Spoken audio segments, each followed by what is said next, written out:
Hey les bambang, j'espère que vous allez bien. En tout cas, moi ça va nickel. On se retrouve ce soir pour la troisième vidéo de la soirée. On attaque la Bundesliga et c'est 9 matchs. Mais avant de commencer, n'hésitez pas, un petit commentaire, un pouce et surtout abonnez-vous. On est parti par le classement de la Bundesliga. Le premier est le Bayern de Munich avec 45 points. Le deuxième est Leipzig avec 38. Troisième, Wolfsburg avec 35. Quatrième, l'Eintracht de Francfort avec 33. Et cinquième, le Bayer Leverkusen avec 32, à égalité avec le 6e Dortmund également à 32 et 7e également avec 32 points, Mönchengladbach. Donc trois équipes assez serrées et dans un mouchoir de poche. En fin de classement, le Hertha Berlin est 15e avec 17 points. Le 16e, c'est Arminia Bielefeld avec 17 points également. 17e et avant-dernier, Mayence avec 10 points. Et 18e, Schalke 04 avec 8 points. Les matchs que je vous propose pour cette journée sont Hertha Berlin contre le Bayern de Munich, Schalke 04 contre Leipzig, Augsbourg contre Wolfsburg, le Bayer Leverkusen contre Stuttgart, Fribourg contre Dortmund, Mayence contre l'Union Berlin, Mönchengladbach contre Cologne, Hoffenheim contre Francfort et enfin Arminia Bielefeld contre le Werder de Brême.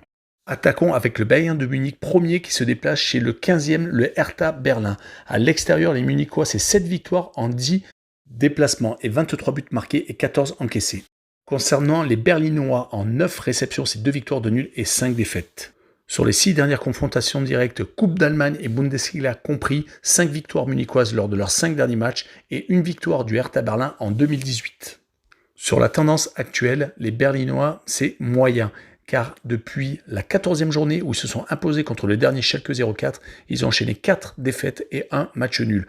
Leur défense actuellement est mise à l'épreuve car elle vient de prendre 10 buts lors des 3 derniers matchs.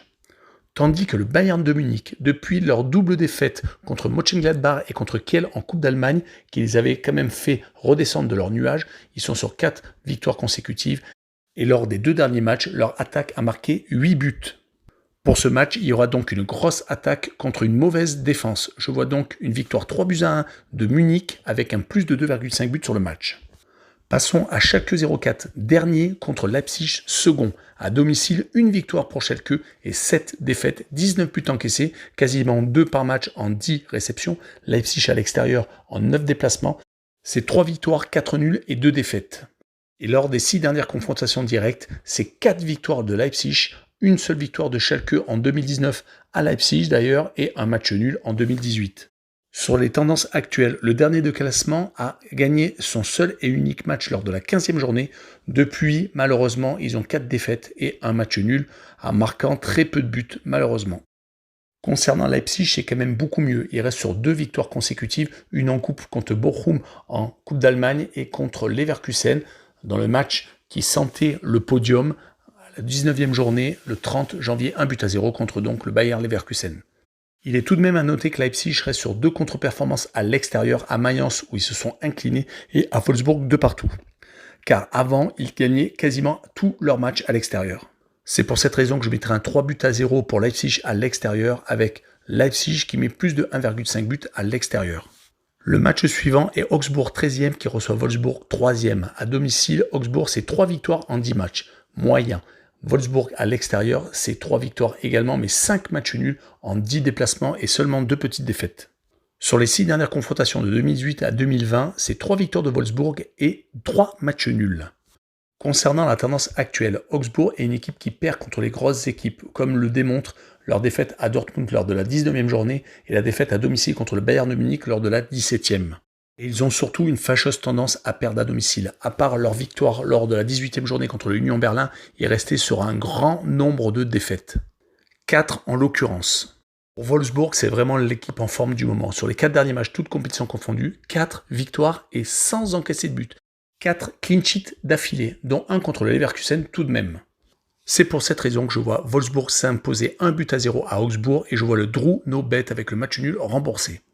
Continuons avec Leverkusen 5e qui reçoit Stuttgart 10e. À domicile, Leverkusen c'est que 4 victoires en 9 matchs. Pas extraordinaire pour une équipe de ce calibre. Stuttgart à l'extérieur, c'est 5 victoires sur 10 déplacements, donc un match sur 2. Et 22 buts marqués à l'extérieur. Plus de 2 buts par match de moyenne. Mais quand on regarde les confrontations directes entre ces deux équipes entre 2007 et 2020, Coupe d'Allemagne et Bundesliga compris, Stuttgart a gagné qu'une seule fois en 2018 à l'extérieur et s'est incliné 4 fois contre Leverkusen et un seul petit match nul lors du match aller. Sur la tendance actuelle, Leverkusen, c'est assez bizarre. Ils restent sur 3 défaites consécutives, dont la Coupe d'Allemagne où ils se sont inclinés à Essen, une équipe de moindre niveau. On avait eu l'impression qu'ils se réveillaient en battant Dortmund dans un choc quand même entre 2 grosses équipes, mais rien n'y a fait. Ils ont continué à s'incliner. De son côté, Stuttgart s'est incliné à domicile contre Mönchengladbach lors du dernier tour de Coupe d'Allemagne et reste sur 2 défaites consécutives à l'extérieur, à Fribourg et à Bielefeld. Ils ont quand même l'air d'accuser le coup à l'extérieur. Est-ce que le Bayer Leverkusen va en profiter? Je pense. Et je vois une victoire 2-1 avec le Bayer Leverkusen qui marque plus de 1,5 buts à domicile. Poursuivons avec Fribourg 9e qui reçoit Dortmund 6e. À domicile, Fribourg, c'est que 4 victoires en 10 matchs, mais 4 matchs nuls et seulement 2 défaites. Dortmund à l'extérieur, c'est 5 victoires en 10 matchs, donc 1 match sur 2 et 4 défaites tout de même. Sur les 6 dernières confrontations directes de 2018 à 2020, c'est 4 victoires de Dortmund et 2 matchs nuls. Sur la tendance actuelle, Fribourg avait impressionné son monde entre la 11e et la 15e journée en enchaînant 5 succès consécutifs. Il s'était incliné sur la fin de match et en ayant donné vraiment du fil à retordre aux Munichois.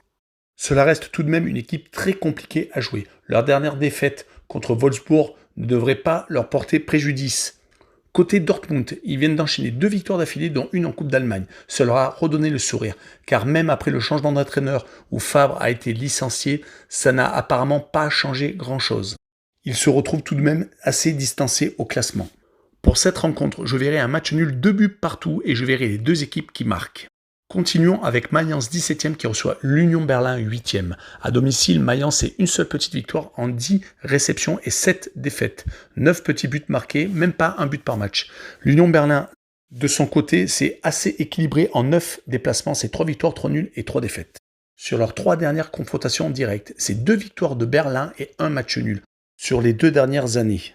Sur les tendances actuelles, on remarquera que Mayence s'est imposé contre Leipzig limite miraculeusement, car personne s'y attendait. Ils restaient sur des défaites avant et ils ont continué malheureusement à perdre après contre Stuttgart lors de la 19e journée.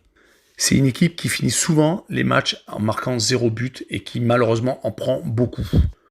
Concernant l'Union Berlin, ils avaient attaqué par une défaite à domicile lors de la première journée, mais après ils ne s'étaient plus inclinés avant la 10e journée lors du derby de Berlin. Ils sont depuis malheureusement rentrés dans le rang, réalisant énormément de matchs nuls, 8 en l'occurrence. Mais ils restent malheureusement sur une mauvaise série car les 3 derniers matchs sont soldés par 2 défaites et 1 match nul, même si c'était tout de même contre Mönchengladbach. Je vois tout de même une victoire de l'Union Berlin à Mayence, 2-0, et je vois le Drew Nobet avec match nul remboursé. Le match suivant est Mönchengladbach 7e qui reçoit Cologne 14e. À domicile, Mönchengladbach n'a perdu qu'un seul match en 10 réceptions, mais a fait par contre 4 matchs nuls et 5 victoires. Concernant Cologne, pour une équipe 14e, c'est pas mal en déplacement, sur 9 déplacements, 3 victoires, 3 nuls et 3 petites défaites. Sur les 6 dernières confrontations directes de 2007 à 2020, il y a 5 victoires de Mönchengladbach et une seule de Cologne lors de la saison 2018. Sur la tendance actuelle, Mönchengladbach est actuellement l'équipe en vogue. Sur les 6 derniers matchs, 4 victoires et 2 nuls, mais les 4 victoires ont été tout de même contre Dortmund 4-2 et contre le Bayern de Munich 3-2. De son côté, Cologne ne va pas venir en victime expiatoire. Ils ont tout de même gagné les 2 matchs sur les 3 dernières rencontres. Mais mon pronostic sera une victoire 2-0 de Mönchengladbach avec le moins de 2,5 buts sur le match. L'avant-dernière rencontre est Hoffenheim 12e qui rencontre Francfort 4e. À domicile, Hoffenheim, c'est que 3 petites victoires en 9 réceptions et tout de même 4 défaites. Francfort à l'extérieur, c'est pas trop mal. En 10 déplacements, 4 victoires, 4 nuls et 2 défaites. 21 buts marqués tout de même. Mais lorsqu'on regarde les confrontations directes de 2018 à 2020, c'est tout de même 5 victoires de Francfort et un seul match nul lors de la saison 2017-2018. Sur la tendance actuelle, Hoffenheim vient de se faire étriller à Munich 4-1 lors de la dernière journée. Mais ils avaient réussi une série assez intéressante de 2 victoires et 1 nul entre la 16e et la 18e journée, sans prendre de but. Mais le problème est qu'en face, Francfort, c'est très fort, c'est le cas de le dire. 6 victoires sur les 7 derniers matchs. Et il est à noter 3 victoires sur les 4 derniers déplacements. Mais je les vois se faire accrocher à Hoffenheim, 1 but partout, et je vois les 2 équipes marquées. Finissons avec Arminia Bielefeld 16e qui reçoit le Werder de Brême 11e. À domicile, l'Arminia Bielefeld ne fait jamais de match nul. Sur les 10 réceptions, 4 victoires et 6 défaites. Par contre, Brême à l'extérieur, c'est équilibré en 10 déplacements, 3 victoires, 4 nuls et 3 défaites. Sur les 6 dernières confrontations directes entre 2008 et 2020, c'est équilibré. 2 victoires de Brême, 2 de l'Arminia Bielefeld et 2 matchs nuls lors des saisons 2008. Sur les tendances actuelles, l'Arminia Bielefeld, c'est pas si mal que ça à domicile sur les 3 derniers matchs. 2 victoires contre le Hertha Berlin et Stuttgart, mais malheureusement une défaite contre l'équipe en forme du moment, l'Eintracht de Francfort. Concernant le Werder sur les 5 derniers matchs, c'est pas si mal que ça. 2 victoires, 2 nuls et une défaite contre Mönchengladbach à l'extérieur. Et je verrai tout de même un match nul, un but partout et le moins de 2,5 buts sur le match. Voilà, on en a fini avec cette vidéo de la Bundesliga. Je vous remercie d'avoir écouté. En tout cas, n'hésitez pas, un petit pouce, un petit commentaire et surtout, abonnez-vous. Ciao les bambins!